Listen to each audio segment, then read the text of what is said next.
अच्छा जी।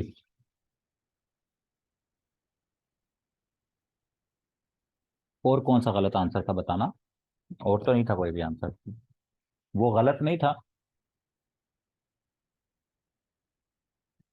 वहां क्या मेंशन है? सेकंड प्रॉफिट हजरत शीश ही हैं। वहां क्या मेंशन है? टेस्ट कौन सा है आप लोगों का? टेस्ट आपका टेस्ट नंबर 8 शेयर हुआ है ना आप लोगों के साथ। शीश ही थे। ये ठीक ही था। ऐसे ही सब कह रहे हैं ठीक है। बस वो फिर हो जाता है इस उम्र के अंदर ना। कोई मसला नहीं। अच्छा। Second chief minister of Punjab. Pakistan affairs की चीजों को हम देखते हैं। तो second chief minister of second chief minister of Punjab. तो हमारे पास जब 1947 में पार्टीशन हुई, तो पार्टीशन के टाइम खिजर हयात टिवाणा साहब जो उनसे हैं। खिजर हयात। ठीक है। खिजर हयात साहब जो उनसे हैं वो पंजाब के कहते चीफ मिनिस्टर थे। बिफोर पार्टीशन या ड्यूरिंग पार्टीशन जो उनसे है वो कौन थे? खिजर हयात टिवाणा। जब पार्टीशन हो गई आफ्टर पार्टीशन, तो पंजाब के जो पहले चीफ मिनिस्टर बने उनका क्या नाम था? इफ्तिखार ममदूद। ठीक है, ये ममदूद है जी। MAN नहीं है, इसको मैं ठीक कर देता हूँ। ये क्या है? ममदूद। इफ्तिखार ममदूद। ठीक है। तो इफ्तिखार ममदूद साहब जो उनसे हैं वो पंजाब के पहले चीफ मिनिस्टर बने। और फिर सेकंड चीफ मिनिस्टर का नाम भी पूछा जाता है, वो थे हमारे पास मुमताज दौलताना साहब। ठीक है। इसी तरह जब पार्टीशन हुई या पार्टीशन से पहले उस टाइम पे पंजाब के गवर्नर कौन थे? फ्रांसिस मोडी साहब। और सेकंड गवर्नर कौन थे? अब्दुल रब निश्तर साहब। अब्दुल रब निश्तर साहब के बारे में एक और सवाल भी दूसरी तरह से पूछा जाता है कि first Muslim governor of Punjab.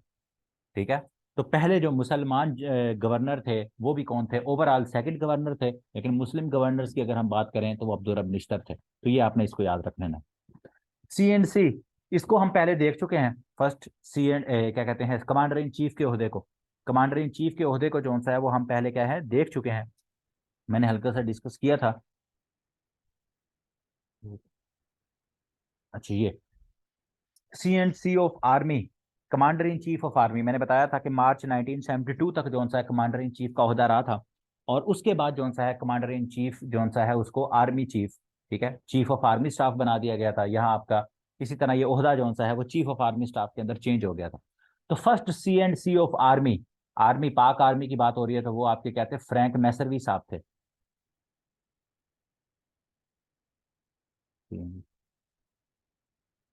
CNC क्या मतलब? ठीक है। तो फर्स्ट कमांडर इन चीफ कब था? 1972 तक मैंने बताया था, 1 मार्च 1972 आगे आएगा। वो आगे बताता हूँ आपको, ये अभी सारी बताता हूँ। ये गुल हसन ना, अभी सुन लो फिर आगे मैं बताता हूँ, सारी सब क्लियर हो जाएगा। फर्स्ट कमांडर इन चीफ आपका आया फ्रैंक मैसरवी। ठीक है। सेकंड आपका जो सा है वो डगलस ग्रेसी साहब थे। सेकंड कौन थे? डगलस ग्रेसी थे। और मैंने लेक्चर भी आप लोगों को भेजा था, आपने लेक्चर नहीं लिया होगा ना?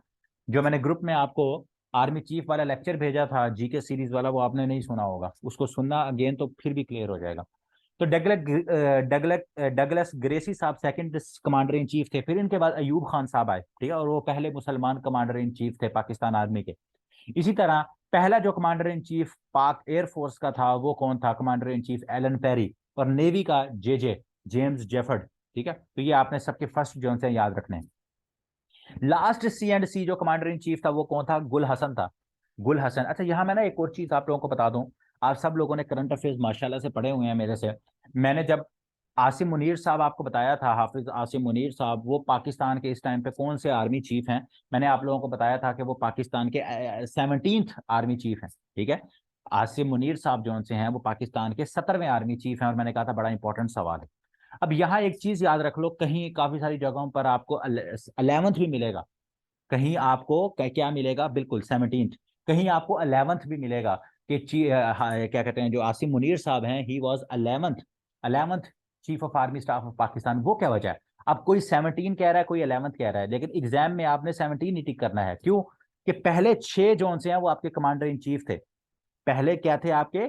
C&C थे। मतलब फ्रैंक मैसरवी साहब फर्स्ट, सेकंड डगलस ग्रेसी, फिर जनरल अयूब खान, फिर जनरल मूसा खान 4, जनरल याहिया खान 5, और जनरल गुल हसन खान 6, ये लास्ट कमांडर इन चीफ थे, जनरल गुल हसन खान।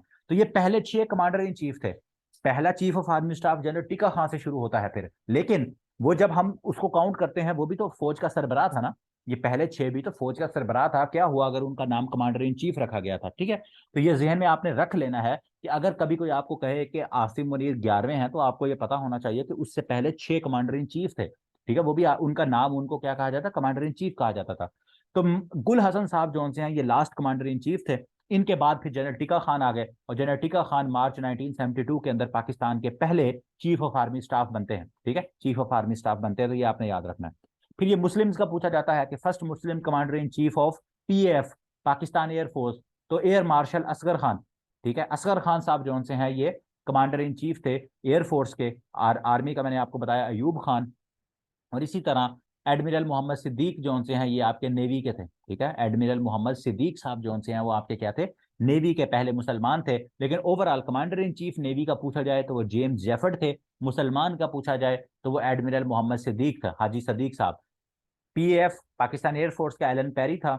और क्या कहते हैं असगर खान जो से हैं वो कमांडर एयरफोर्स के थे। और अभी रिसेंटली जो इस टाइम पर आपके इनकम्बेंट हैं मौजूदा हैं वो आप लोगों को पता होंगे, आसिम मुनीर साहब। नेवी के अगर हम देखें तो अमजद नियाजी साहब आपके एडमिरल हैं जो कि नेवी की कमान संभाल रहे हैं। और उसके बाद जो एयरफोर्स है आपका, एयरफोर्स का जो है बाबर संधू साहब, ठीक है। बाबर संधू साहब जो से हैं अमजद और बाबर और हाफिज साहब, ठीक है। तो ये तीनों जो से हैं वो आप लोगों को पता होने चाहिए। First chief of army staff तो ये मैं आप लोगों को बता चुका हूँ, ठीक है। तो ए ऑप्शन, एयर मार सॉरी आपका मार्च 1972 से टिका खान साहब जो से हैं उन्होंने वो chief of army staff Pakistan के पहले बन गए थे। और जनरल गुल हसन ये लास्ट कमांडर इन चीफ थे, ठीक है। इनके बारे में कहा जाता है इनकी बंदूक के नोक के ऊपर इनसे इस्तीफा लिया गया था। इसी तरह पाकिस्तान एयरफोर्स के जफर अहमद थे। और हसन जब ओहदा चेंज किया गया, कमांडर इन चीफ के ओहदे का नाम चेंज किया गया, तो ये आप लोग इसको देख सकते हो। ये दोनों तो नहीं पूछे जाते, लेकिन जनरल टिका खान वाला जो है ये इंपॉर्टेंट है, तो ये आप लोगों ने याद रखना है। फर्स्ट बेसिक प्रिंसिपल कमेटी, तो फर्स्ट बेसिक प्रिंसिपल कमेटी जो सी है ये आपकी 12 मार्च 1949 को जो सी है ये बनी थी। इस बेसिक प्रिंसिपल कमेटी का मकसद क्या था? इस बेसिक कमेटी का मकसद ये था कि इसने जो सा पाकिस्तान को आइन देना था। इसने क्या करना था? पाकिस्तान को एक आइन देना था। बेसिकली पाकिस्तान की पहली कानून साज असम्बली नहीं थी, पाकिस्तान की पहली आइन साज असम्बली थी। उसको हम क्या कहते हैं?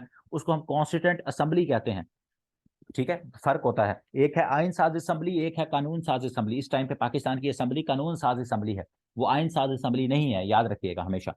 तो कॉन्स्टिट्यूंट असम्बली जो सी है आपकी पहली जो कॉन्स्टिट्यूंट असम्बली थी वो बनती है जी 26 जुलाई 1947 को। ये सवाल पूछा जाता है कि फर्स्ट कॉन्स्टिट्यूंट असम्बली जो पाकिस्तान की बनी वो कब बनी? पाकिस्तान बनने से पहले 26 जुलाई 1947 में वो बनी थी। और उसके 69 मेंबर्स थे, और बाद में फिर 10 मेंबर्स और ऐड हुए प्रिंसली स्टेट्स के, तो टोटल 79 मेंबर्स हो गए। तो वो उसके बाद उन्होंने फिर एक फर्स्ट बेसिक प्रिंसिपल कमेटी जो सा है,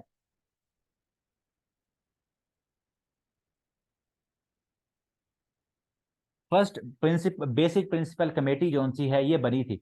ये आपके पास क्या है? ये आपकी बनी थी जिसने आपका आइन जो सा है वो तश्कील देना था।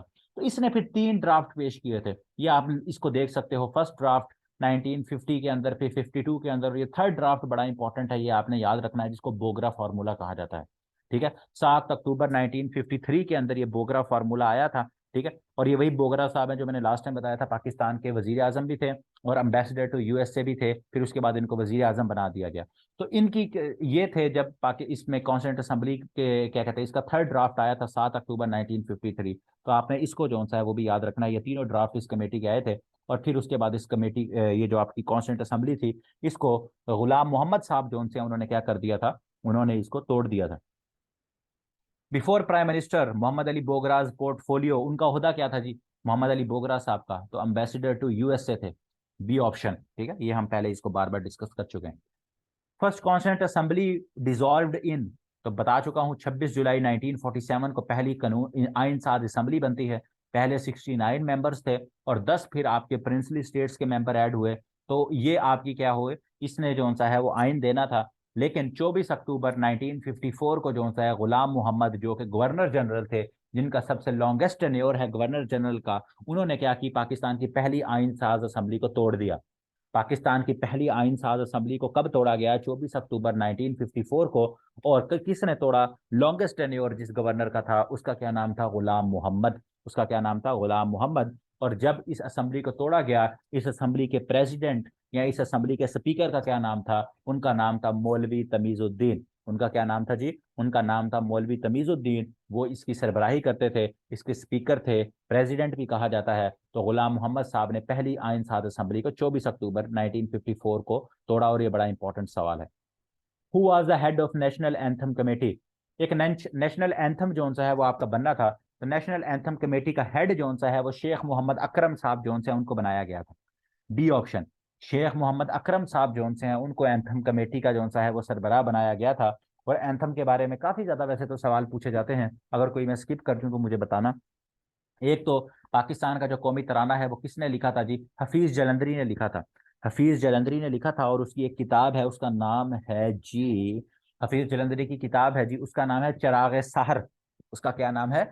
चिराग सहर। तो चिराग सहर के अंदर 1952 के अंदर हफीज जलंधरी ने लिखा था, जिसको अबुल असर भी कहा जाता है। हफीज जलंधरी जो सा है उसको अबुल असर भी कहा जाता है।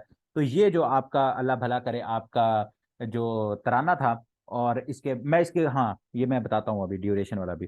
तो अबू अल असर इनको भी कहा जाता है, हफीज जलंधरी साहब को। तो इन्होंने जो सा है वो बनाया, तराना लिखा। और इसकी जो धुन थी, इसकी जो धुन थी वो किसने तैयार की थी जी? इसकी जो धुन थी वो की थी कंपोज, इसकी जो धुन थी वो थी चागला साहब ने, अहमद चागला साहब। ठीक है, इसकी धुन जो सी है वो 1949 में पहले ही तैयार कर ली गई थी। अहमद चागला ने 1949 में इसकी धुन बना ली पाकिस्तान की तराने की। ठीक हो गया।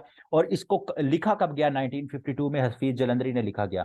और ये तराना अप्रूव कब हुआ? 1954 के अंदर जो सा है 13 अगस्त 1954 को जो सा है ये अप्रूव हुआ था। और उसके बाद 1954 के अंदर इसको पहली दफा जो सा है वो बजाया गया था। 1954 के अंदर जो सा है इसको क्या किया गया था?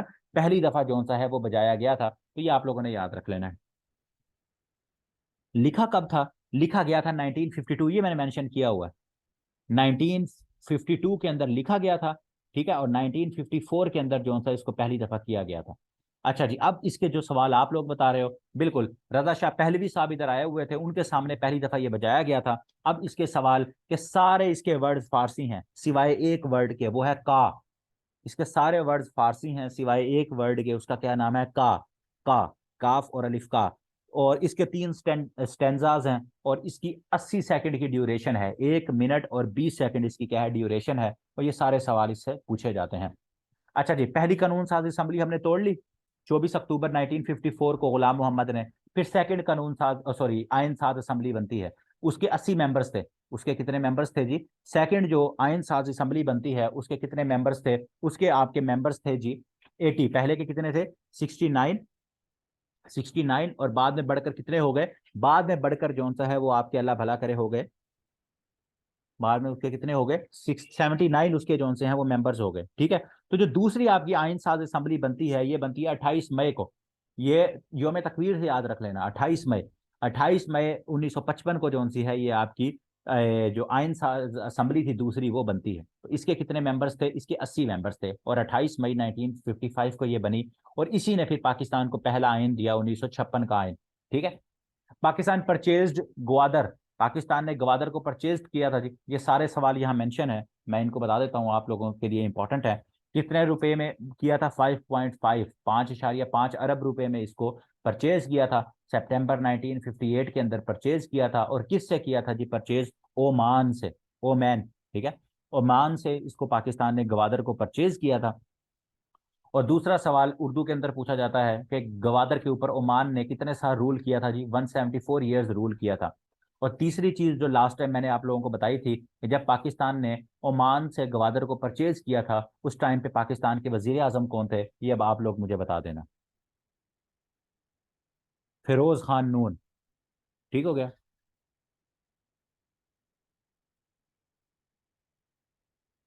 बेगम वकारुन्निसा का इनके रिलेटेड फिरोज खान नून जो उनसे हैं, बिल्कुल। अच्छा अच्छा, तो इसका मुझे आइडिया नहीं। बेगम वकारुन्निसा जो सी हैं वो, बेगम वकारुन्निसा का नाम सुना हुआ है लेकिन बेगम वकारुन्निसा अच्छा अच्छा, ठीक हो गया, ये वो इनकी, ठीक हो गया, ये फिरोज खान वो जो उनसे नून है उनकी बीवी थी। Okay okay okay, got it. Noon साहब की ये वाइफ थी, फिरोज खान नून। अच्छा जी, ठीक हो गया, वकारुन्निसा साहिबा। फिरोज खान नून साहब जो हैं उनके दौर के अंदर पाकिस्तान ने ग्वादर को खरीदा था जी। What was the portfolio of Ayub in the era of Mohammad Ali Bogra? तो अयूब खान साहब जो हैं, ये अभी रिसेंटली सवाल पूछा गया था, ठीक है, असिस्टेंट डायरेक्टर के पेपर के अंदर, तो डिफेंस मिनिस्टर थे 1954 के अंदर। 1954 के अंदर जब मोहम्मद अली बोगरा साहब, जिन्होंने जो सा है वो आपका बोगरा फार्मूला दिया था, जब वो पाकिस्तान के वजीर आजम थे, तो उनके मिनिस्टर, डिफेंस मिनिस्टर कौन थे? अयूब खान थे, और ये उस टाइम पे पाकिस्तान के कमांडर इन चीफ भी थे। ठीक है, ये उस टाइम पे पाकिस्तान के कमांडर इन चीफ भी थे।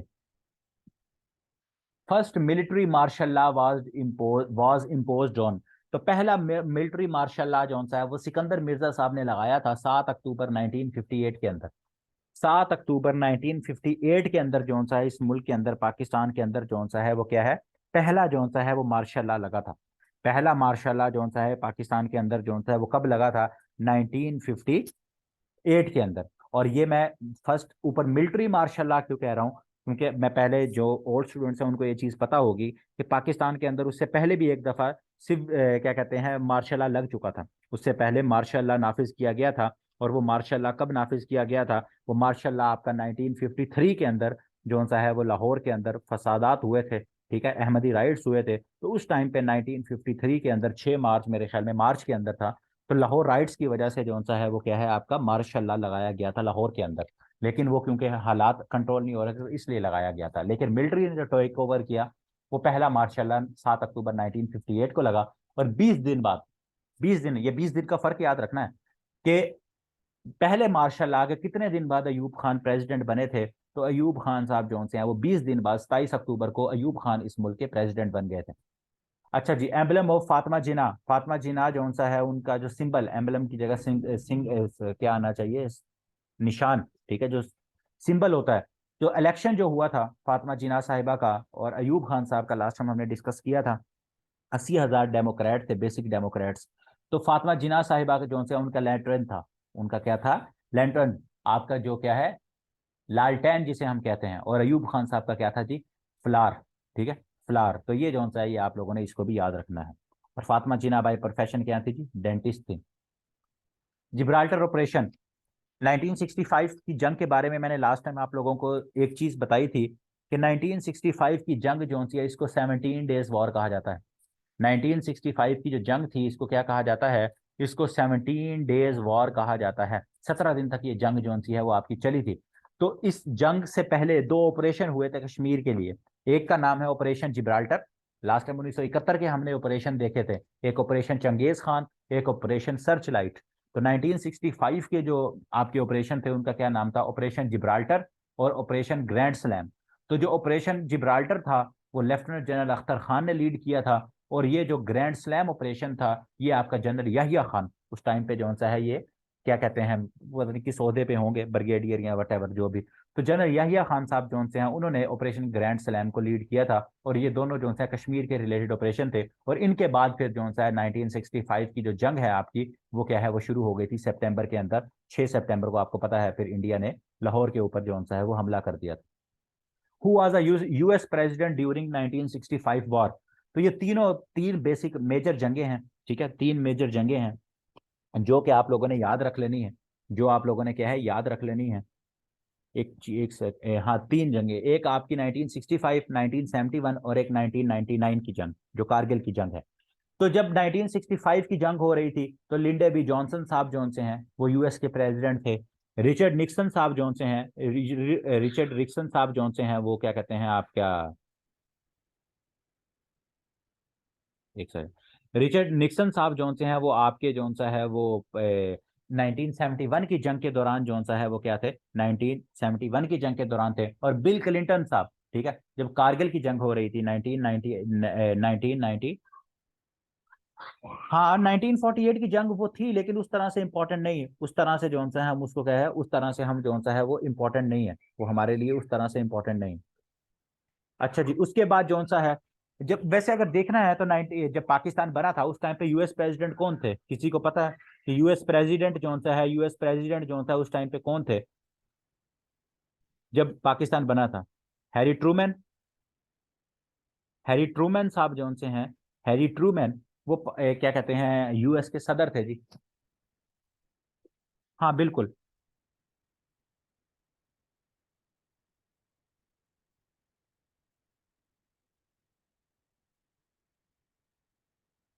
पहले जो प्रेसिडेंट थे ना, जो पहले प्रेसिडेंट जिन्होंने पाकिस्तान का विजिट किया था, वो लिंडे बी जॉनसन थे। मैं सवाल आपका समझ गया हूँ। 1967 के अंदर, 1967 के अंदर पहले यूएस जो प्रेसिडेंट थे ना जिन्होंने पाकिस्तान का विजिट किया था, ये सवाल, तो वो आपके लिंडे बी जॉनसन थे। ठीक है, 1967 के अंदर इन्होंने पहली दफा पाकिस्तान का विजिट किया था। और उसके बाद जब पाकिस्तान बना, उस वक्त हैरी ट्रूमैन, जिसको हैरी हु कहते थे लोग कि हैरी कौन है भाई, तो हैरी ट्रूमैन जो सा है वो उसके दौरान सदर था। तो ये सवाल क्योंकि पूछ लिए जाते हैं। हाँ ऐसे याद कर लें। कैपिटल शिफ्ट टू इस्लामाबाद तो 1967 के अंदर जी शिफ्ट हो गया था। ठीक है। एजन हुआ। अच्छा, मैं फिर इसको कंफ्यूज कर रहा हूँ। एक सेकंड मैं कंफर्म कर लेता हूँ। एजन हुवर विजिट टू पाकिस्तान। एजन हुवर कब आए थे पाकिस्तान जी? सिर्फ 59 के अंदर। बिल्कुल। ठीक हो गया, ठीक हो गया। माजरत माजरत। ठीक हो गया। एजन हुअर साहब जौन से हैं, एजन हुअर साहब जौन से हैं, वो कराची आए थे 1959 के अंदर। फिर लिंडे जी बी जॉनसन साहब 1967 में ये भी कराची आए थे। फिर रिचर्ड निक्सन साहब जौन से हैं, रिचर्ड निक्सन साहब जौन से हैं वो 1969 में वो भी लाहौर आए थे। फिर बिल क्लिंटन साहब आए थे 2000 के अंदर इस्लामाबाद। और लास्ट प्रेसिडेंट जिसने पाकिस्तान विजिट किया था वो जॉर्ज डब्ल्यू बुश साहब थे। वो 2006 के अंदर आए थे। क्या कहते हैं, कब आए थे? मार्च के अंदर, 3 और 4 मार्च को उन्होंने 2006 में दौरा किया था मुशर्रफ साहब से मिलने। तो अगर पूछ लिया जाए कि last US president who visited Pakistan, तो वो आपके बुश साहब थे, जूनियर बुश। 2006 में वो आए थे। और पहला अगर प्रेसिडेंट पूछ लिया जाए तो वो एजन हुअर साहब थे। वो आपके 1959 दिसंबर के अंदर जो था एजन हुअर साहब आए थे। ठीक हो गया। तो ये आप लोगों का ये भी होगा। 6 पॉइंट फार्मूला। तो शेख मुजीबुर रहमान साहब ने जो सा ये 6 पॉइंट दिए थे 1966 के अंदर। और इसको देने की वजह क्या थी? क्योंकि 90 जो आपकी जंग हुई थी, जो आपकी जंग हुई थी, तो उसके अंदर जो आपका वेस्ट ईस्ट पाकिस्तान था, तो उन्होंने देखा हम तो डिफेंसलेस हो जाएंगे अगर हमारे ऊपर हमला हो गया। तो 6 पॉइंट का जो फार्मूला है वो शेख मुजीबुर रहमान ने दिया था। इसको बांगा बांधू भी कहा जाता है, फ्रेंड ऑफ बंगला, बंगला का दोस्त। ठीक है। और ये वही शेख मुजीबुर रहमान है जिनके ऊपर अगरतला साजिश केस भी बना था। अगरतला साजिश केस क्या था? अगरतला जो सा है वो इंडिया के अंदर एक शहर था। इनके ऊपर इल्जाम था कि उस शहर के अंदर इन्होंने जाके पाकिस्तान के खिलाफ साजिश की थी और फिर ये बाद में बरी हो गए थे। तो अगरतला साजिश केस जो सा है ये भी शेख मुजीबुर रहमान साहब के ऊपर बना था। KANUPP, Karachi nuclear power plant. KANUPP क्या है जी? Karachi nuclear power plant. ठीक है, अभी इसका रिसेंटली मैं फैब के करंट अफेयर्स में बताऊंगा इसका अभी। K4 या K3 जो सा अभी उसके बारे में भी कोई न्यूज थी। और करंट अफेयर्स के बारे में जो सा है, क्योंकि आजकल ये आप लोगों को भी टाइम देना होता है, आजकल चीज़ें बहुत ज़्यादा जो सी है ना वो ऐसे टाइम शेड्यूल टफ हुआ है। तो अब शायद हो सकता है कि आप लोगों का फिर करंट अफेयर्स का एक ही लेक्चर मंथ का ना, एक ही लेक्चर में, तो ज़्यादा बड़ा हो जाएगा लेक्चर, लेकिन एक ही लेक्चर हुआ करेगा। तो दो दो लेक्चर वाली अब अयाशियाँ जो सी है ना वो उम्मीद है कि ख़त्म हो जाएंगी।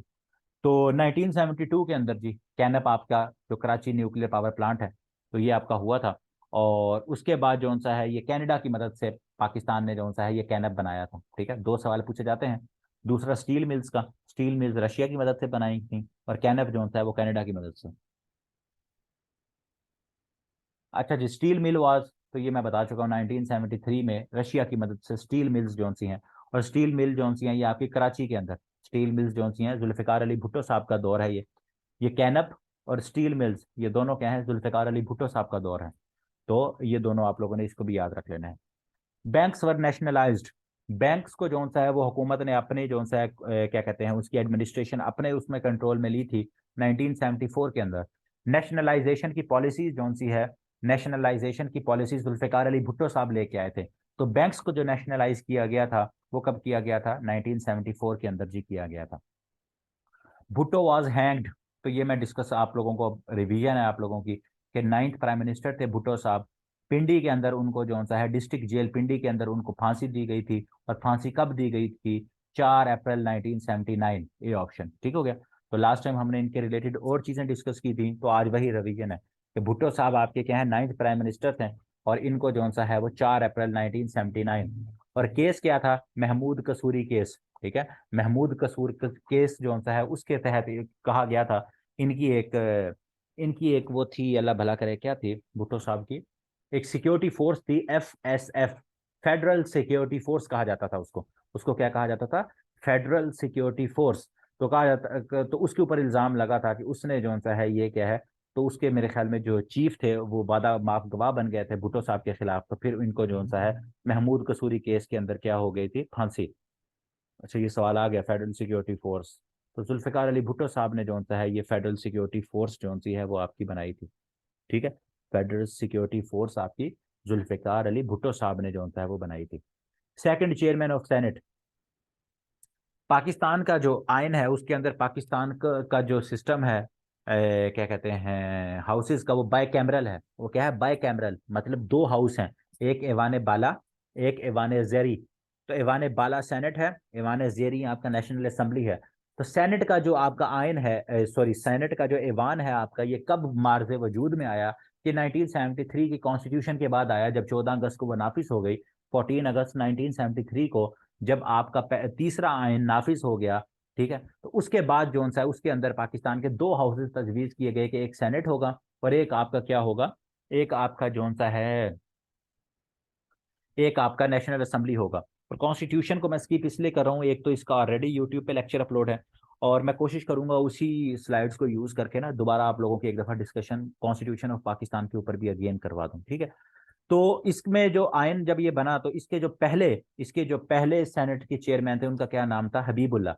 उन्होंने क्या पूछा है? Second chairman. तो सेकंड चेयरमैन थे गुलाम इसहाक खान। ठीक है,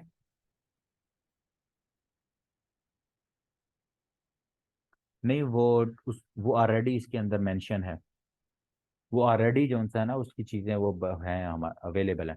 तो गुलाम इसहाक खान साहब जो उनसे हैं वो सेकंड चेयरमैन ऑफ सेनेट हैं। और ये वही गुलाम इसहाक खान है जिन्होंने 58(2) भी यूज करके बीबी की हुकूमत को घर भेजा था, GI के। ठीक हो गया। और लॉन्गेस्ट पूछा जाता है चेयरमैन सेनेट का, तो वो वसीम सज्जाद साहब हैं। वसीम सज्जाद साहब जो से हैं वो लॉन्गेस्ट उनका टेन्योर है एज अ चेयरमैन सेनेट। और इस टाइम पर कौन चल रहा है जी सेनेट का चेयरमैन? आप लोगों को पता होगा इस टाइम पे सेनेट के चेयरमैन कौन है?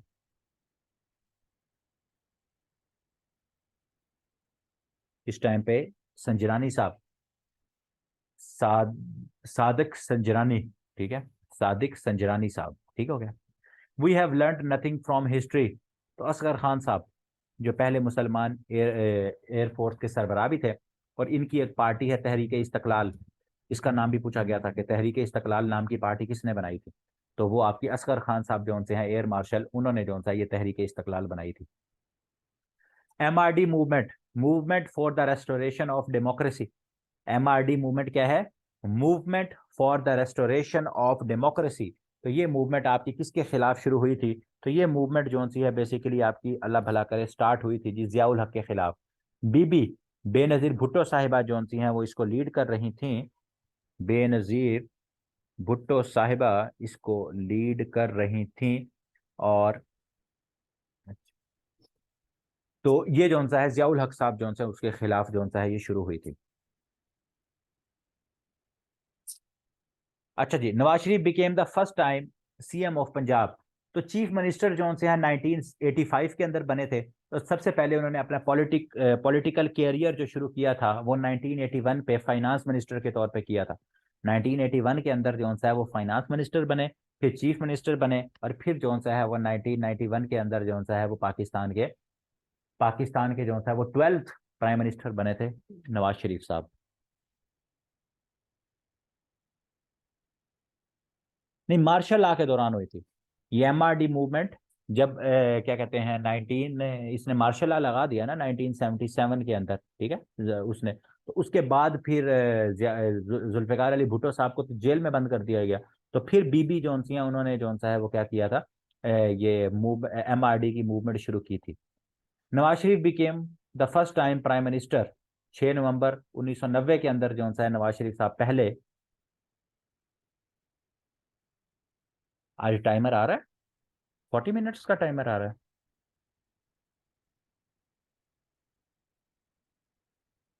तो बी ऑप्शन,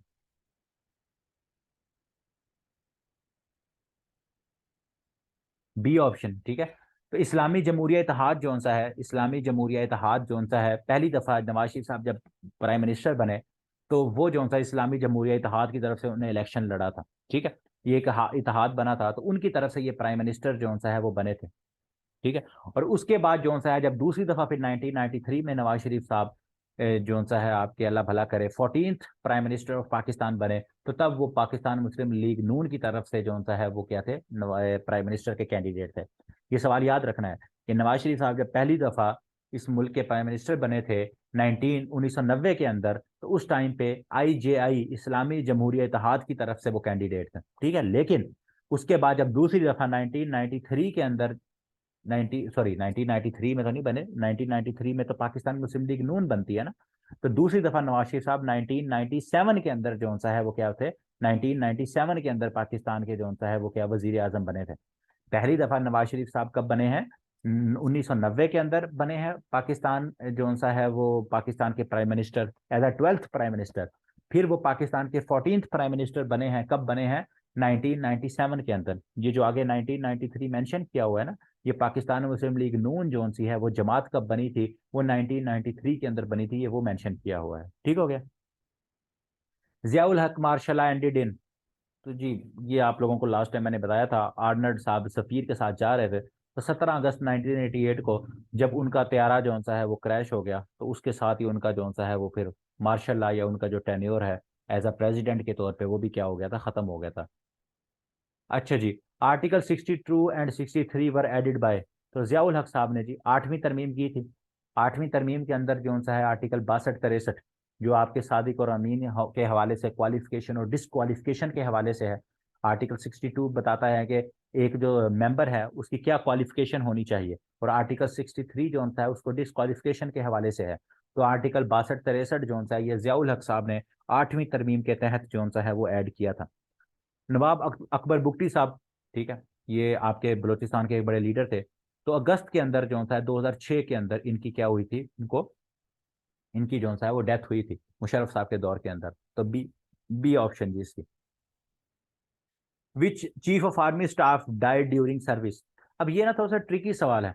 अगर यहाँ कभी जियाउल हक साहब आ जाए ना, ठीक है, अगर अनफॉर्चुनेटली वो आ जाए, तो जियाउल हक साहब जो उनसे हैं, नहीं नहीं नहीं, 11th, और अब देखो, ये अब आप मैं बताता हूँ। 9th प्राइम मिनिस्टर कौन है, Zulfikar Ali Bhutto. 10th prime minister कौन है, मोहम्मद खान जुनेजो।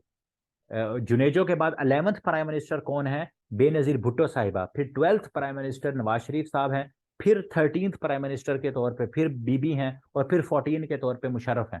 ठीक है, मुशर्रफ हैं, फिर मुशर्रफ के बाद 14 जोन से हैं वो आपके क्या हैं, नवाज शरीफ हैं। और नवाज शरीफ के बाद फिर जफरुल्लाह जमाली जोन से है वो आएंगे आपके 15।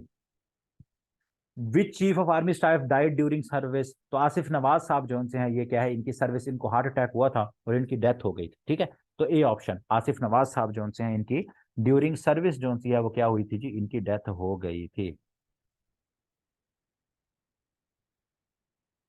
अच्छा जी, मुशर्रफ बिकेम प्रेसिडेंट इन, तो ये अभी रिसेंटली ये अभी सवाल पूछा गया है, बड़ा इंपॉर्टेंट है। एक दफा इसका सिर्फ साल पूछा गया, सॉरी मंथ और साल पूछा गया था। अभी जो रिसेंटली सवाल पूछा गया था उसमें ये डेट पूछी गई थी। तो 20 जून 2001 को मुशर्रफ ने जो सा है वो प्रेसिडेंट का हल्फ उठाया था।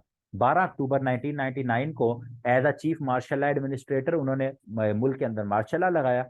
लेकिन प्रेसिडेंट कब बने हैं जी वो, 20 जून 2001 को। तो A option. Yellow taxi scheme Nawaz Sharif साहब के दौर के अंदर थी। First tenure of Nawaz Sharif 1992 के अंदर येलो टैक्सी स्कीम जो सी है वो लॉन्च की गई थी नवाज शरीफ साहब के दौर के अंदर। विच ब्रिगेड इज रिस्पॉन्सिबल फॉर कू, जो मार्शल लॉ लगता है तो कौन सी आपकी जो ब्रिगेड होती है जी, जो कौन सी ब्रिगेड है आपकी जो कि मार्शल लॉ तो वो करती है, तो 111 ब्रिगेड। 111 ब्रिगेड जो सी है आपकी, ये रावलपिंडी कोर जो सा है उसके अंडर आती है। तो 111 ब्रिगेड जो सी है आपकी वो मार्शल लॉ लगाती है। तो सी ऑप्शन जी आपकी। Nawaz Sharif Saint to exile, exile का क्या मतलब होता है? जिला वतन कर देना, जिला वतन कर देना। तो नवाज शरीफ को जिला वतन कब किया गया था जी? नवाज शरीफ को दिसंबर 2000 के अंदर, ठीक है। तो जिला वतन दिसंबर 2000 के अंदर नवाज शरीफ साहब को जिला वतन कहाँ किया गया था? सऊदी अरेबिया, शाबाश। सऊदी अरेबिया जिला वतन किया गया था। और 12 अक्टूबर 1999, ये आपको पता है कि मुशर्रफ ने क्या किया था इस मुल्क के अंदर? मार्शल लॉ लगा दिया था, चौथा और आखिरी martial law. NRO, national reconciliation ordinance. NRO का क्या मतलब है? रिपीट करो। एनआरओ का मतलब है नेशनल रिकंसाइलेशन ऑर्डिनेंस।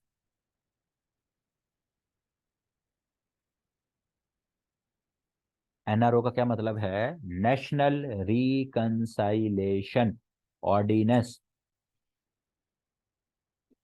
तो एनआरओ जो सा है ये आपका 5 अक्टूबर 2007 को जो सा है ये सदर ने ऑर्डिनेंस था 89, आर्टिकल 89 के तहत, आर्टिकल 89 के तहत ऑर्डिनेंस आपका सदर जारी कर सकता है। नेशनल रिकंसाइलेशन ऑर्डिनेंस जो सा है ये परवेज प्रेसिडेंट मुशर्रफ ने जारी किया था 5 अक्टूबर 2007 को। और इसको फिर 16 अक्टूबर 2009 को, 16 अक्टूबर, सॉरी 16 अक्टूबर कह रहा हूँ, 16 दिसंबर, ये इंपॉर्टेंट डेट है, याद रख लेना। 16 दिसंबर 2007 को पाकिस्तान की सुप्रीम कोर्ट ने एनआरओ को नल एंड वाइड करार दे दिया था। नल एंड वाइड का क्या मतलब है? नल एंड वाइड का मतलब है कि उसको कल अदम करार दे दिया था। नल एंड वाइड का क्या मतलब है? उसको कल अदम करार दे दिया था कि प्रेसिडेंट के पास ये पावर नहीं है कि वो किसी को एनआरओ दे। ठीक है, तो एनआरओ दिया कब गया? 5 अक्टूबर 2007 को बाय प्रेसिडेंट मुशर्रफ। इसमें केसेस वगैरह खत्म किए गए थे। और उसको 16 दिसंबर 2007 को सुप्रीम कोर्ट ऑफ पाकिस्तान ने नल एंड वाइड करार दे दिया। Sri Lankan team was attacked. तो 9 मार्च 2009, 2009 में हुई थी ना, 2010 में नहीं थी। 9 मार्च 2009 को जो सा है वो श्रीलंका की जो टीम है उसको क्या किया गया था? उसके ऊपर अटैक किया गया था। और जिसकी बाद पाकिस्तान में काफी अरसे तक जो सा है वो क्रिकेट नहीं हुई। Zafrullah Jamali 15th prime minister, अभी आप लोगों को बताया है। ताल्लुक कहाँ से था जी इनका? बलोचिस्तान से ताल्लुक था। तो 2 दिसंबर 2020 को इनकी डेथ हुई। लास्ट टाइम बताया था ना इसको, ये हमने डिस्कस किया था तब हमें। तो 2 दिसंबर 2020 को जफरुल्लाह जमाली साहब जो से 15वें प्राइम मिनिस्टर थे, उनकी क्या हुई जी? डेथ हुई। और इस टाइम पे पाकिस्तान के जो प्राइम मिनिस्टर हैं शहबाज शरीफ साहब, जो कि आज जो सा है वो तुर्की के दौरे के ऊपर हैं। वो पाकिस्तान के कौन से वजीर आजम हैं जी? वो हैं पाकिस्तान के 23वें, 23rd prime minister of Pakistan. First women governor of state bank, तो शमशाद अख्तर साहिबा जी। शमशाद अख्तर साहिबा, ए ऑप्शन, 2006 में जो उनका है ये first women governor of state bank बनी थी। और अगर ओवरऑल गवर्नर किसी सूबे का पूछ लिया जाए तो ये सेकंड नंबर पर लिखा हुआ है बेगम राना लियाकत अली खान।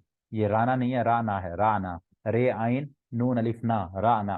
ठीक है, तो बेगम राना लियाकत अली खान साहिबा जो उनसी हैं वो 1973 के अंदर पाकिस्तान की पहली गवर्नर बनी थी। और इकलौती वो गवर्नर हैं फीमेल। ठीक है, आज तक पाकिस्तान में फिर उसके बाद कोई फीमेल गवर्नर नहीं आई। और ये कौन से सूबे की गवर्नर बनी थी? सूबा सिंध जोन सा है उनकी जोन सा है ये गवर्नर बनी थी। अच्छा जी, सैनम एंट्रम जोन सा है वो आप लोग देख सकते हो। स्टेन स्टीरनस, ठीक है, इसका मतलब होता है कि बड़ा हार्ड वर्किंग, बहुत जोन सा है जिसमें आपका कोई हार्ड वर्क हो रहा हो। तो एफर्टलेस, जिसमें कोई एफर्ट ही ना लग रही हो, उसका एंट्रम बनेगा। डेफर करना किसी मामले को। इस टाइम पे सिंध का गवर्नर कौन है? इसलिए मैं कहता हूँ कि करंट अफेयर्स को फॉलो किया करो। मुझे लगता है कि आहिस्ता आहिस्ता मुझे करंट अफेयर्स बंद ही कर देने चाहिए।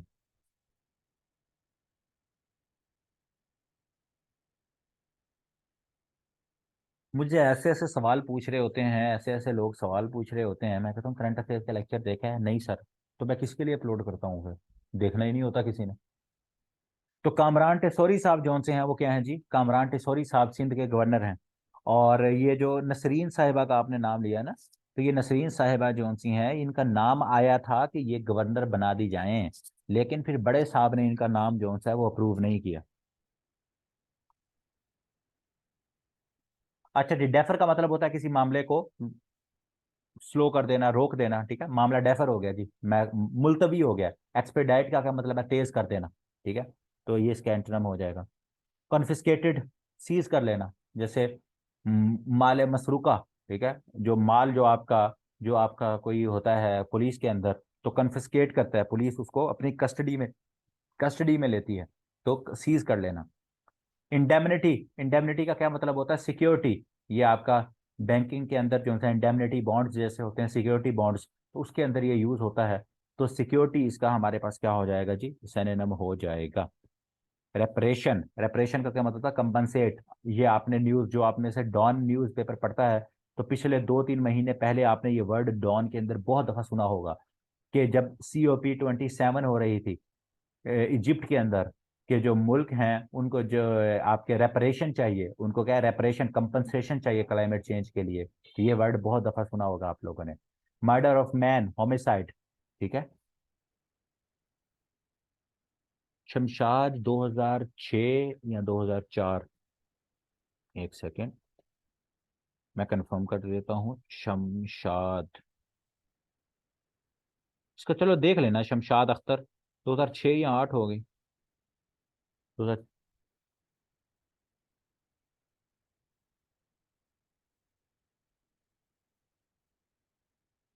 नहीं 2006 ही है, 2006 ही है। नहीं नहीं 2006 है इनका।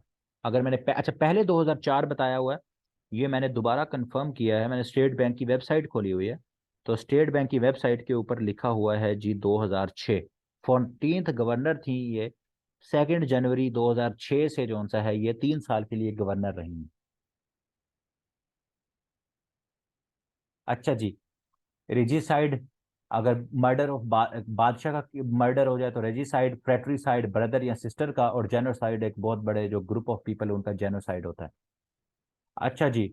इरिपेरेबल, जिसको रिपेयर ना किया जा सके, जिसको क्या कहते हैं, रेक्टिफाई, सही ना किया जा सके, उसके लिए जो होता है वो हम करते हैं। अच्छा जी। व्हील एंड वू क्या होता है? इन प्रोस्पेरिटी, अच्छे और बुरे टाइम में, ठीक है, व्हील एंड वू, अच्छा और बुरा टाइम, ठीक है, उसके लिए जो सा है ये आपका ईडियम जो सा है वो यूज होता है। Be out of blue, out of sudden, मतलब सडन, विदाउट वार्निंग। अगर कोई चीज आपके सामने जैसे कार आ गई है तो आप क्या कहोगे? कि बी आउट ऑफ ब्लू, कि अचानक जो सा है मेरे सामने जो सा है कोई चीज आ गई है। Put a spoke in one's wheel, तो किसी की प्रोग्रेस को रोकना, मतलब एक व्हील घूम रहा है उसके अंदर आप कोई चीज करोगे तो उसकी प्रोग्रेस रुक जाएगी। तो ऑब्स्ट्रक्ट प्रोग्रेस ऑफ समवन, किसी की कोई चलती हुई रोजगार है, किसी का कोई मामला है, उसको रोकना। तो डी ऑप्शन जी। I ran out of money, तो रैन आउट का क्या मतलब होता है? कि आपके पास जो अपना स्टॉक है, जो आपके पास अपनी चीजें हैं, वो खत्म हो गई। तो ये रैन आउट जो होता है उसके लिए यूज होता है। तो ये आज के आपके MCQs थे, कल इंशाल्लाह इसका टेस्ट हो जाएगा। तो यहाँ तक क्लियर है?